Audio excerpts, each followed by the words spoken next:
Friends, स्वागत है आपका ऑर्डिनरी डिफरेंशियल इक्वेशन के इस नेक्स्ट लेक्चर में। हमने पिछले लेक्चर में सॉल्व प्रॉब्लम को स्टार्ट किया है। आज के इस लेक्चर में ये प्रॉब्लम हम ख़त्म करेंगे और उसके बाद प्रैक्टिस फॉर प्रॉब्लम जो दिए है उसे हम क्या करेंगे, स्टार्ट करेंगे। ठीक है, तो देखिए पिछले लेक्चर तक हमने क्या किया था, फोर्थ क्वेश्चन देखे थे, 4 क्वेश्चन देखे थे। अब क्या है, ये 5th है। तो ये इक्वेशन कैसे सॉल्व करेंगे? गिवन इक्वेशन क्या है, solve d2y upon dx² plus 9y is equal to 0। ठीक है, अब हम क्या करेंगे, इसे डिफरेंशियल ऑपरेटर के फॉर्म में लिखेंगे। क्या है differential operator? d2 upon dx² is equal to d², hence d²y plus 9y is equal to 0। Hence हम क्या करेंगे, अब ऑक्सिलरी इक्वेशन मतलब y को क्या करेंगे, कॉमन निकालेंगे। ठीक है, is equal to 0। Hence auxiliary equation क्या आ जाएगा, d² plus 9 is equal to 0। अब हम क्या करेंगे, इस इक्वेशन के रूट निकालेंगे। रूट कैसे निकालेंगे? d² इज इक्वल टू -9 मतलब क्या है, d² is equal to i²। 9 मतलब कितना, 3²। ठीक है, अब हम इसके रूट क्या आ जाएंगे, d is equal to plus minus i3 या फिर 3i। ठीक है, ये क्या हो गए, ऑक्सिलरी इक्वेशन के रूट आ गए। अब हम क्या करेंगे, देखिए यहाँ पर क्या है, रूट कैसे किसके फॉर्म में आ गए हैं, कॉम्प्लेक्स कॉन्जुगेट पेयर के। अगर कॉम्प्लेक्स कॉन्जुगेट पेयर में रूट्स आते हैं तो अब हम कैसे, देखिए कॉम्प्लेक्स कॉन्जुगेट में कैसे होते हैं, अल्फा प्लस आई बीटा और b is equal to alpha minus i beta. अगर ऐसा होता है, यहाँ पर भी देखिए सेम है, यहाँ पर अल्फा की वैल्यू क्या है, 0 है, तो सेम यहाँ पर कॉम्प्लेक्स कॉन्जुगेट पेयर में रूट आ गए हैं। तो अब हम इसे सॉल्व कैसे करते हैं, y is equal to general solution रखते हैं, e raise to alpha x in bracket a cos beta x plus b sine beta x. ठीक है, ये क्या होता है, जनरल सॉल्यूशन होता है। तो अब हम इसे क्या करेंगे, कंपेयर करेंगे। देखिए यहाँ पर a इज इक्वल टू क्या है, 3i and b is equal to क्या है, b is equal to -3i। तो ये अगर हम यहाँ पर कंपेयर करें तो यहाँ पर अल्फा की वैल्यू कितनी है, कंपेयर करने के बाद alpha is equal to 0 and beta is equal to क्या है, 3। तो जनरल सॉल्यूशन कैसे लिखेंगे, यहाँ पर हम अल्फा एंड बीटा की वैल्यू पुट करेंगे। y is equal to e raise to 0x in bracket a cos 3x plus b sine 3x। ठीक है, देखिए y ई रेस टू 0 मतलब 1, तो आंसर क्या आ जाएगा, a cos 3x plus b sine 3x। ये क्या है, general solution of given equation. A and b क्या है, आर्बिटरी कॉन्स्टेंट्स है। ठीक है, तो हमने क्या किया, गिवन इक्वेशन को ऑक्सिलरी इक्वेशन के फॉर्म में लिखा, उसके बाद उसके क्या निकाले, 2 रूट निकाले। वो किस में आ गए, कॉम्प्लेक्स कॉन्जुगेट पेयर में आ गए। तो हमें क्या पता है, अगर 2 रूट कॉम्प्लेक्स कॉन्जुगेट पेयर में दिए हुए हैं होते हैं तो उसका जनरल सॉल्यूशन कैसे लिख सकते हैं हम, y is equal to e raise to alpha x in bracket a cos beta x plus b sine beta x. यहाँ पर a एंड b क्या है, आर्बिटरी कॉन्स्टेंट्स है। तो हमने रूट से कंपेयर करके क्या निकाला, अल्फा की वैल्यू कितनी है, 0, बीटा कितनी है, 3। तो जनरल सॉल्यूशन कैसे लिखेंगे, अल्फा एंड बीटा की वैल्यू पुट करेंगे। तो y is equal to e raise to alpha की value 0x in bracket a cos beta की वैल्यू कितनी है, 3x। ठीक है, एंड b साइन 3x। ये क्या हो गया, general solution. E raise to 0 कितना आ जाएगा, 1। तो general solution y is equal to a cos 3x plus b sine 3x। ठीक है, अब देखते हैं नेक्स्ट प्रॉब्लम। अब क्या है, ये नेक्स्ट प्रॉब्लम क्या है, solve the differential equation d2y upon dx² minus 4 into dy by dx plus 4y is equal to 0। ये क्या है, ये क्या है, डिफरेंशियल इक्वेशन है। उसे हम फर्स्ट क्या करेंगे, एज इट इज लिखेंगे, d2y upon dx² minus 4 into dy by dx plus 4y is equal to 0।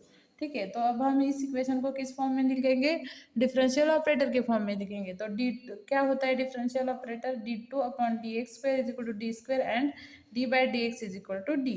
तो कैसे लिख सकते हैं हम, d² minus 4dy plus 4y is equal to 0। तो हम इससे क्या करेंगे, y को कॉमन निकालेंगे, तो D square minus 4d plus 4 × y = 0। तो ऑक्सिलरी इक्वेशन क्या हो गया, auxiliary equation is equal to D square minus 4d plus 4 = 0। अब देखिए ये क्या है, क्वाड्रेटिक इक्वेशन है। अब इसे सॉल्व कैसे कर सकते हैं, करते हैं हम, देखिए हम 10th तक के से जैसे बचपन में सॉल्व करते थे। ये क्या है, सी है, सी के हम क्या करते हैं, फैक्टर पढ़ते हैं, फैक्टर निकालते हैं। तो फैक्टर कैसे करेंगे, 4 का कितना निकालेंगे, 2 × 2, मतलब यहाँ पर हमें क्या चाहिए, माइनस चाहिए, तो हम कैसे करेंगे, 2 - 2, ठीक है। तो -2 × -2 कितना हो गया, 4, एंड -2 कितना, -2 + -2 कितना होता है, -4। तो कैसे लिखेंगे, hence D square -2d plus 4 = 0। देखिए आ गया कि सेम, हमने क्या किया, 4 के फैक्टर निकाले, तो डी स्क्वेयर -4 2d प्लस 4, मतलब -2d plus minus of 2d कितना आ जाएगा, -4। तो हम क्या करेंगे, इससे कॉमन एंड इस इन टू टर्म्स से कॉमन निकालेंगे। तो इन दोनों में से कितना क्या कॉमन निकालेंगे हम, 2 डी निकालेंगे, तो ब्रैकेट के में क्या रह जाएगा, d - 2। यहाँ पर क्या है, यहाँ पर हम -2 निकाल सकते हैं, तो ये सेम ब्रैकेट यहाँ पर आ जाता है सेकेंड। -2 निकालने के बाद यहाँ पर क्या आ जाएगा, d - 2 = 0। देखिए अगर हमने -2 को अंदर मल्टीप्लाई किया तो एज इट इज टर्म आ जाएगी, ठीक है। उसके बाद क्या है, ये d - 2 कॉमन है, तो हमने यहाँ पर d - 2 कॉमन निकाला, तो यहाँ पर भी कितना रह जाता है, d - 2 = 0। तो यहाँ पर क्या है, सेम रूट आ गए, ठीक है। हम डायरेक्ट स्टेप भी लिख सकते हैं यहाँ से, d - 2 × d - 2। तो हमने यहाँ पर 2 रूट्स मिल गए, कितने रूट्स मिल गए, d = 2 एंड 2 मिल गए, ठीक है। यहाँ पर क्या मिल गए, हमें 2 रूट्स मिल गए, ठीक है। अब हम क्या, अगर हमें 2 रूट्स पता है कितने, a = b and they are real. If 2 roots are real and equal, then general solution y = कैसे लिख सकते हैं, a + bx × e⁻ax, मतलब वो दोनों रूट, ठीक है, रूट कैसे होने चाहिए, रियल होने चाहिए। तो ये क्या है, general solution where a and b are arbitrary constants, ठीक है। तो इस इक्वेशन का जनरल सोल्यूशन कैसे आ जाएगा, y = a + bx × e⁻²x। यहाँ पर रूट क्या है, 2 है, मतलब 2 सिमिलर रूट्स है, तो हम इसे कैसे लिखेंगे, y = a + bx e⁻²x, ठीक है। देखिए अभी क्या है, सिंपल सी बात है, हमें क्या है, एक डिफरेंशियल इक्वेशन दिया है, उसे हमने किस फॉर्म में लिखा, डिफरेंशियल ऑपरेटर के फॉर्म में लिखा। क्या आ गया वो, d² - y - 4dy + 4y = 0। यहाँ पर हमने क्या किया, y को कॉमन निकाला और फिर से इक्वेशन लिखा। इससे क्या आ जाता है, हमें ऑक्सिलरी इक्वेशन निकल जाता है, क्या है वो, d² - 4d + 4। उससे क्या किए हमने, फैक्टर निकाले, तो d के कितने, इस इक्वेशन के कितने फैक्टर आ गए, d - 2 × d - 2। तो रूट्स क्या आ गए, d के, d = 2 and 2, मतलब यहाँ पर क्या है, 2 roots are real and equal, that is क्या है, a = b। फिर if the 2 roots are real and equal, then the general solution of differential equation is y = a + bx × e⁻ax, where a and b are constant, arbitrary constant, and a is the given root या फिर obtained root. Then the solution of given differential equation is y = in bracket a + bx e⁻²x, ठीक है। ये क्या हो गया, given differential equation का क्या हो गया, सोल्यूशन हो गया। अब देखिए क्या है, लास्ट प्रॉब्लम है सॉल्व, मतलब सॉल्व में से कितना, लास्ट का प्रॉब्लम है, क्या है, discuss the nature of charge in a circuit containing a capacitor C and inductor L after removing the charging source that is battery. देखिए यहाँ पर क्या है, हमें चार्ज कैसा हो सकता है वो हमें क्या करना है, डिस्कस करना है। कब, जब सर्किट में कैपेसिटर एंड इंडक्टर लगाया हो और यहाँ पर बैटरी, मतलब चार्जिंग डिस्चार्जिंग सोर्स क्या है, बैटरी है E, एंड ये क्या है, ये यहाँ पर क्या है, चार्जिंग डिस्चार्जिंग की है, एंड करंट की डायरेक्शन क्या कैसे है, यहाँ से इसकी तरफ, ठीक है। तो यहाँ पर देखिए, when battery is in a circuit the capacitor gets charge fully, and when battery is removed and the LC circuit is closed at time t, then Q is equal to Q not. मतलब देखिए, जब क्या है, capacitor fully charge होता है तो क्या हो जाता है, कैपेसिटर फुल्ली चार्ज होने के बाद क्या करते हैं, अगर हमने बैटरी रिमूव की एंड एलसी सर्किट को क्लोज किया at any time t, then charge क्या होता है, Q is equal to Q not, ठीक है। ये क्या होता है, कैपेसिटर चार्ज की वैल्यू होती है Q is equal to Q not जब बैटरी रिमूव की जाती है। if capacitor discharges through inductor L, and hence there is a flow of charge, if Q is a instantaneous charge, then when the current in the circuit charging at the rate, means क्या है यहाँ पर, current का क्या है, rate, मतलब di/dt कैसे दिया जाता है, d²Q अपॉन dt²। मतलब यहाँ पर क्या दिया है, इंस्टंटेनियस चार्ज दिया है, चार्ज Q। ये Q कैसे दिया जाता है, di/dt is equal to d²Q upon dt²। Q क्या है, इंस्टंटेनियस चार्ज है। देन इस सर्किट का डिफरेंशियल इक्वेशन या फिर differential equation for this circuit कैसे लिख सकते हैं हम, L into di/dt minus Q upon C is equal to 0। ये क्या है, दिस सर्किट के लिए डिफरेंशियल इक्वेशन है, और इसी इक्वेशन को सॉल्व करके हम क्या कर सकते हैं, इस चार्ज का नेचर निकाल सकते हैं, ठीक है। अब हम क्या करते हैं, इस इक्वेशन को सॉल्व करते हैं।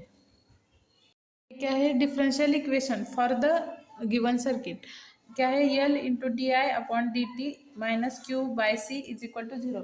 बट हम क्या जानते हैं, di/dt is equal to d²Q upon dt², ठीक है। तो हम यहाँ पर di/dt की वैल्यू पुट करते हैं, d²Q upon dt² minus Q by C is equal to 0, ठीक है।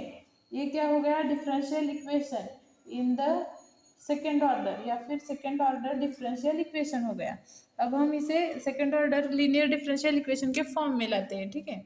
तो यहाँ पर क्या करेंगे, हम यल से ओवरऑल इस इक्वेशन को डिवाइड करेंगे, तो d²Q upon dt² minus Q upon L C is equal to 0, ठीक है। बट हम क्या जानते हैं, omega is equal to 1 upon in root L C, in 1 upon in root L C की वैल्यू क्या होती है, ओमेगा।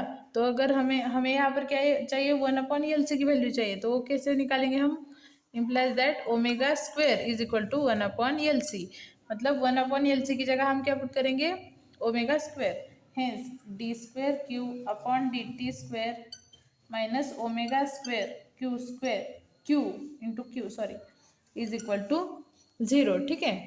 देखिए अब क्या करेंगे, हम इसे डिफरेंशियल ऑपरेटर के फॉर्म में लिखेंगे, मतलब d² upon dt² is equal to d² put करेंगे, एंड क्या करेंगे, d यहाँ पर d/dt है ही नहीं, तो हम क्या करेंगे, डायरेक्ट लिखेंगे। तो d²Q अपॉन dt² कैसे लिखेंगे, d²Q minus omega square Q is equal to 0। तो ऑक्सिलरी इक्वेशन यहाँ पर मिल जाएगा हमें, d² minus omega square Q is equal to 0। ये क्या हो गया, यहाँ पर हमें डिफरेंशियल इक्वेशन का फॉर्मेट मिल गया। फिर हम क्या करेंगे, इसके रूट निकालेंगे ऑक्सिलरी इक्वेशन को यूज करके। यहाँ पर ऑक्सिलरी इक्वेशन क्या है, d² minus omega square is equal to 0। तो यहाँ पर d की वैल्यू कैसे निकालेंगे हम, d² implies that d² is equal to omega square, ठीक है। तो देखिए अब, hence d is equal to plus minus omega, ये क्या रूट मिल गए हमें, रूट्स। ये क्या है, टू डिफरेंट रूट से। तो अब हम इसे कैसे हम डिफरेंट, अगर if a is not equal to b and two roots are unequal and real, then general solution y is equal to कैसे लिख सकते हैं, c1 e raised to ax plus c2 e raise to b x. ऐसे हम क्या करते हैं, general solution लिखते हैं। तो हम यहाँ पर हमें क्या निकालना है, चार्ज निकालना है। तो चार्ज कैसे लिखेंगे, Q is equal to A e raise to e, यहाँ पर ए क्या हो सकता है, ओमेगा, एंड बी क्या हो सकता है, बी क्या है, minus omega. Two different roots है, प्लस एंड माइनस। तो e raise to omega t plus B into e raise to minus omega t, क्योंकि this is differential equation in t and we have to find the value of charge Q. तो हमें general solution for charge is q is equal to a e raised to omega t plus b into e raised to minus omega t, where a and b are arbitrary constants. Then we all know, here we put omega square is equal to 1 upon LC. Hence value of omega is equal to 1 upon LC, and also we know that omega is equal to 2 pi upon t. ठीक है, from this the time period t is equal to omega t into omega यहाँ पर क्या आ जाएगा, देखिए omega is equal to 1 upon LC and also omega is equal to 2 pi upon t. Hence the value of t from this equation, मतलब omega is have two values, then the from 1 upon LC is equal to 2 pi upon t, then the value of time period t is equal to 2 pi into LC. ठीक है, ये क्या हो गई, value हो गई। ये क्या हो गया, टाइम पीरियड हो गया। एंड टाइम पीरियड से हम क्या निकाल सकते हैं, frequency, n is equal to 1 upon T. ये क्या है, फ्रीक्वेंसी, उसे कैसे लिख सकते हैं, 1 अपॉन टी मतलब 1 अपॉन 2 पाई एल सी। ये क्या हो गया, दिस इक्वेशन, या फिर फ्रीक्वेंसी ऑफ ऑसिलेटिंग चार्ज क्या है, 1 upon T is equal to 1 upon 2 pi L C, in root L C, in root L C. यहाँ पर भी इन रूट एल सी, यहाँ पर भी omega is equal to in root L C. ठीक है, तो हमने क्या किया है, यहाँ पर चार्ज के लिए डिफरेंशियल इक्वेशन सॉल्व किया और उसके लिए टू रूट्स आ गए। कितने आ गए, D is equal to plus और minus omega, where A is equal to omega and B is equal to minus omega. Then the general solution of for charge is equal to q is equal to a e raised to omega t plus b into e raised to minus omega t. Then we know that we have to put omega is equal to 1 upon in root LC. The value of omega is 1 upon in root LC for LC circuit, and also we know that omega is equal to 2 pi upon t. Then from this value, time period for oscillating circuit is t is equal to 2 pi in root LC. From this time period, we also calculate the frequency of oscillating circuit. Then frequency n is equal to 1 upon t is equal to 1 upon 2 pi in root LC for the oscillating charge. ठीक है, तो यहाँ पर solved problems हमारे ख़त्म हो जाते हैं। अब मिलते हैं हम नेक्स्ट लेक्चर में। वीडियो कैसा लगा मुझे कमेंट में बताइए और मेरे वीडियो को लाइक शेयर सब्सक्राइब कीजिए। Thank you.